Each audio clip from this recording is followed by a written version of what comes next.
A very warm welcome to all of you. Today we have with us Frank Ricciardi, who is a Senior Global Cloud Technology Executive at Cornerstone OnDemand.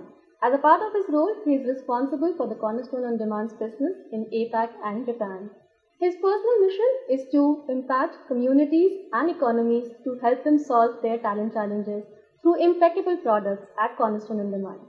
Welcome, Frank. Thank you very much. It's great to be here. Thank you. How are you feeling, sir? I'm feeling great. We had a great day with People Matters today, as we always do. So it's good to now take it to get some dialogue going. Right. So, Frank, my first question to you in this interview is, we were speaking earlier and you mentioned that you were one of those first people who started the Cornerstone OnDemand business in the APAC region. So tell us more about your journey and the challenges probably that you faced. Sure. So I've actually been with Cornerstone for almost 13 years. And prior to that, I was actually with maybe the first learning management cloud provider before we called it the cloud. And I've had the opportunity to see really the evolution of HR technology for almost 20 years. And that has made it very interesting to work for Cornerstone. I was previously responsible for the global portfolio of clients, where I was measured, my team and I, on retention and growth.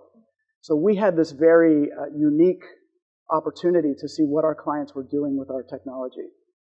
About almost 4.5 years ago now, Cornerstone decided to enter Asia Pacific, and I was actually employee number one.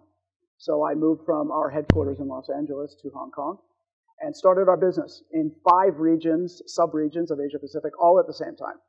So Japan, Greater China, Australia, New Zealand, India, and Southeast Asia.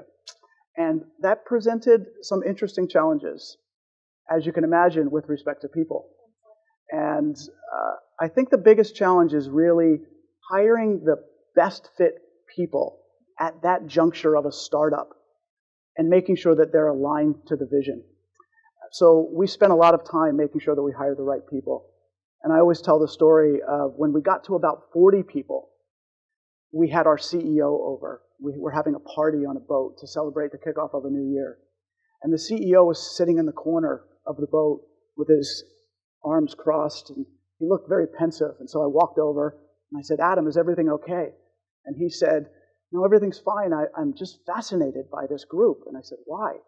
And he said, "I'm looking at people from Japan, from India, from China. Actually, we had some expats from France and from America. We had Australia folks, New Zealanders." And he said, "It's just amazing to see all of these cultures, but yet they're all Cornerstone." And so it speaks to the way we really think about hiring against core values. Oh yeah, very interesting. So you mentioned about you seeing really the evolution of HR technology. So would you like to share more about how have you seen the HR technology space evolving? Well, when I entered the HR technology space, it was already being delivered over the internet. And so I guess I'll answer the question by talking about the evolution of the cloud technology space. So when cloud technology solutions first came onto the market, they were very much intended to support a specific business process. So they became very best-of-breed solutions. So in our space, talent management, you had solutions that supported performance, solutions that supported learning, solutions that supported recruiting, etc. And that was about automating a business process. And of course, by automating something, you get value out of it. But very quickly, we saw the realization that these technologies were connected because the business processes are connected. And the common denominator across all of these processes were the people. So companies started to integrate these technologies. But that integration actually occurred on the back end primarily. It was mostly about the flow of data back and forth across the technologies. It didn't change necessarily the disparate user experiences that employees were having. But still, we got more value out of that integration. As a result of that, though, companies found that they had this patchwork of technologies within the organization.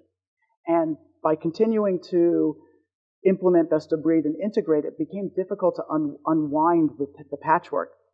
So over time, the patchwork grew.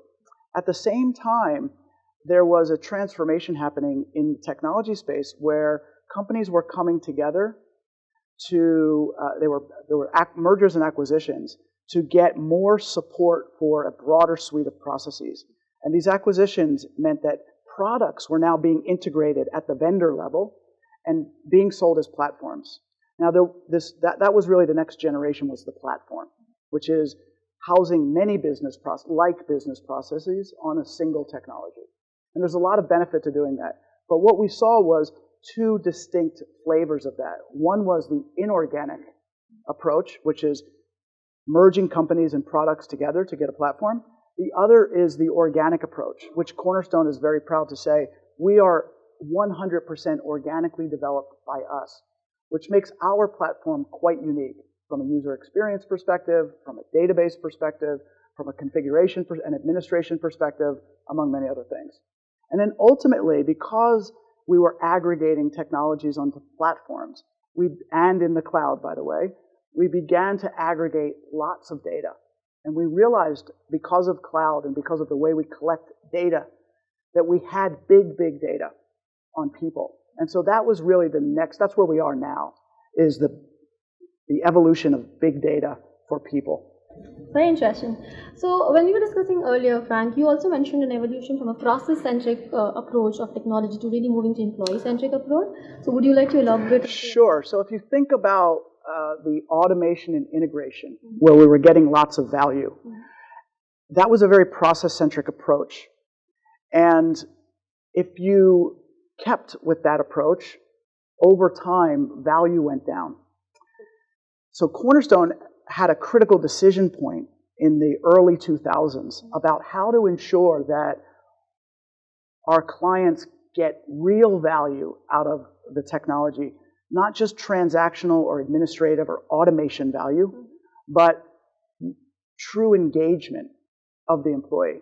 And that critical decision point really forced us to think about how we design our software with the employee at the center, giving them an experience not just in a process or in a set of processes, but being able to interact with the technology so they understand the interconnectedness of all these processes, that they have a great experience, but also that they feel that the technology supports them being successful in their job, not just where they come to take a training course because it's for compliance reasons or where they have to do their annual performance review. Very nice.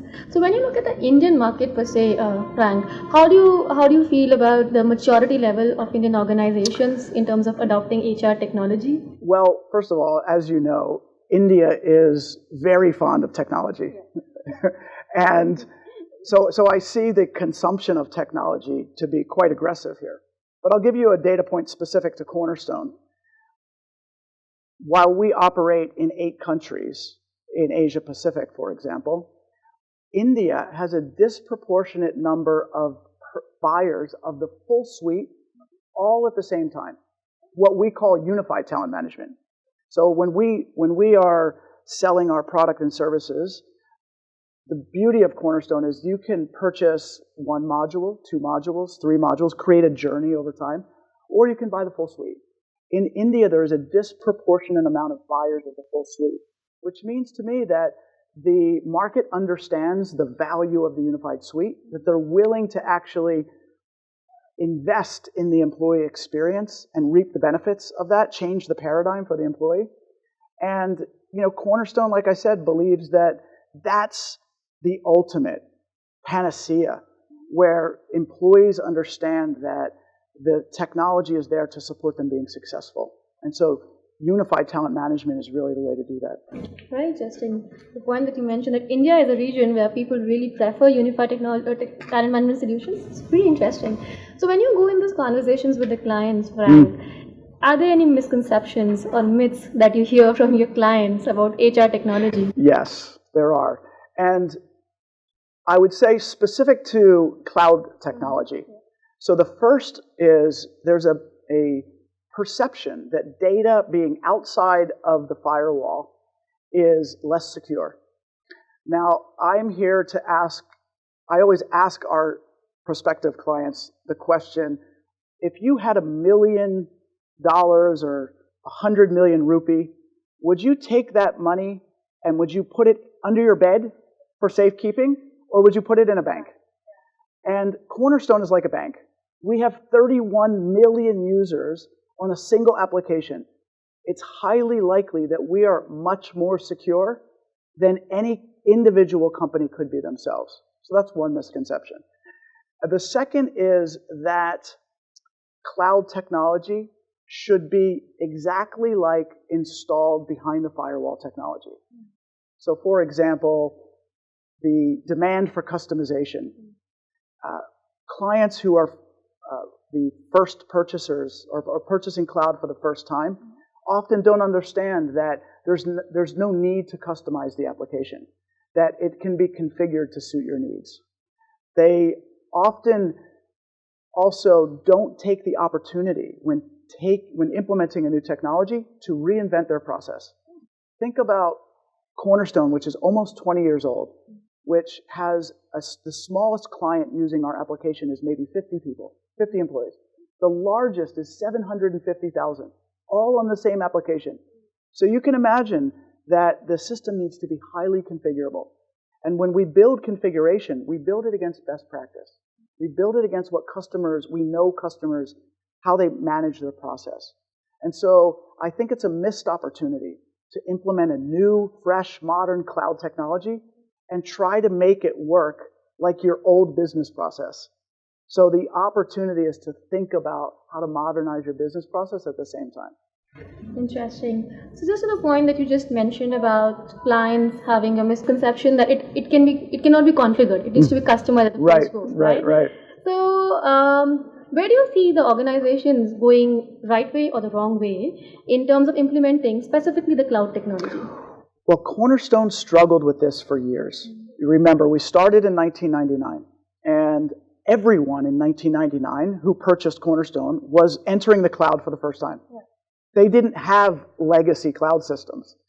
So in the United States, where Cornerstone started, everyone was struggling with the same issues.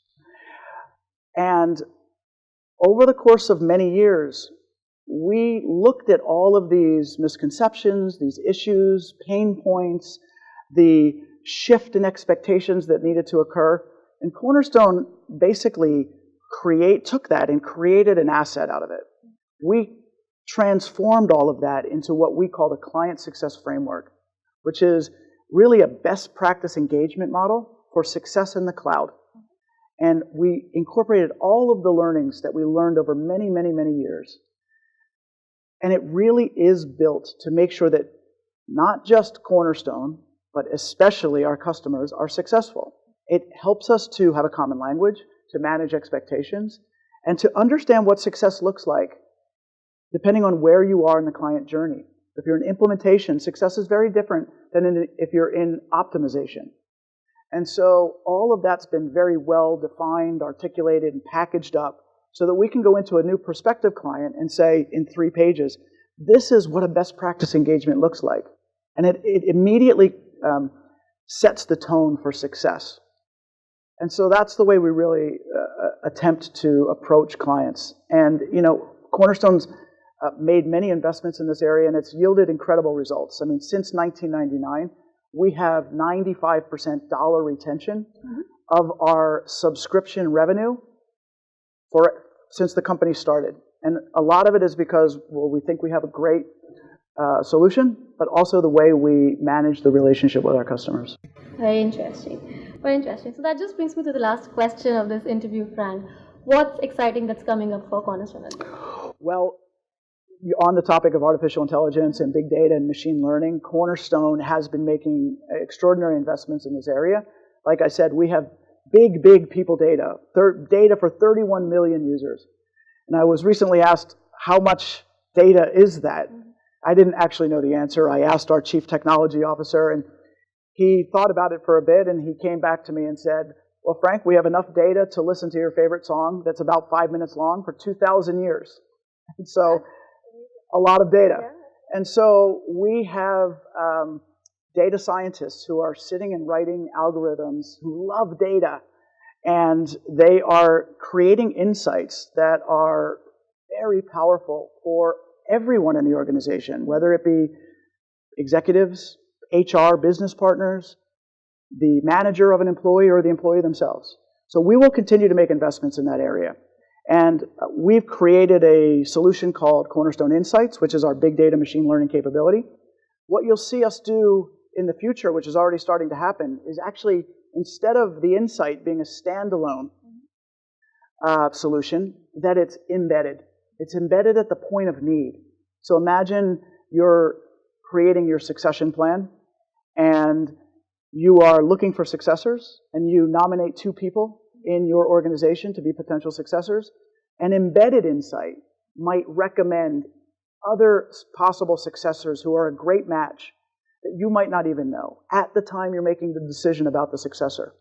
Or another example, very, very basic example, just like you maybe shop online, when you buy something, because of big data, it's recommending other things to buy.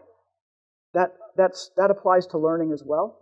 So when someone consumes a learning object or a course or an learning intervention, the system is actually making recommendations about what else they might do based on who they are, what they're interested in, or where they're headed in their career. What they've been reading around. Yeah, exactly. Now, we're also making investments in what we call Cornerstone HR, which is the administrative part of HR. Now, Cornerstone has historically been very, very focused and specialist in talent management.